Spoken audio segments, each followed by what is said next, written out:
ఎవరో అవసరం లేదండి. కాపుల్లో ఎవరెవరు ఉన్నారు? పేర్ని నాని గారు ఉన్నారు, కన్నబాబు గారు ఉన్నారు, అవంతి శ్రీనివాస్ గారు ఉన్నారు, అంబటి రాంబాబు గారు ఉన్నారు, అక్కడ బొత్స అంటే సత్యనారాయణ గారు కొంచెం ఆ సామాజిక వర్గంగానే వచ్చేవాళ్ళు ఉన్నారు. ఇలా కాపు సామాజిక వర్గం ఎవరైతే వైసీపీలో ఉన్నారో వాళ్ళనే తీసుకెళ్ళండి పోనీ. వాళ్ళల్లో ఎవరిని సీఎంగా చేస్తారో చెప్పండి పోనీ. ఎందుకంటే మీకు సన్నిహిత సంబంధాలు ఉంటాయి కాబట్టి వైసీపీ నాయకుల నుంచి. పోనీ టీడీపీలో ఉన్న కాపు నాయకుల్ని ఎవరెవరిని తీసుకెళ్తారో చెప్పండి.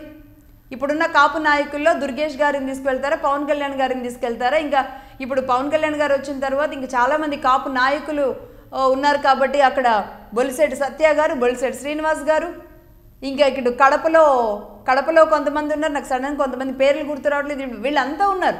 మరి వీళ్ళల్లో వీళ్ళని సీఎంగా పెడతామని చెప్తారా? అంటే ఎవరిని రెచ్చగొట్టడానికి వ్యాఖ్యలు చేస్తున్నారు?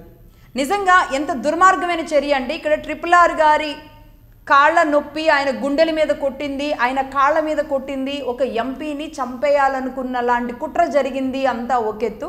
సునీల్ కుమార్ గారు ఎవరి కళ్ళల్లో ఆనందం చూడడానికి కొట్టారో అది వాస్తవాలేంటి అవాస్తవాలేంటి తేల్చాల్సింది సిట్.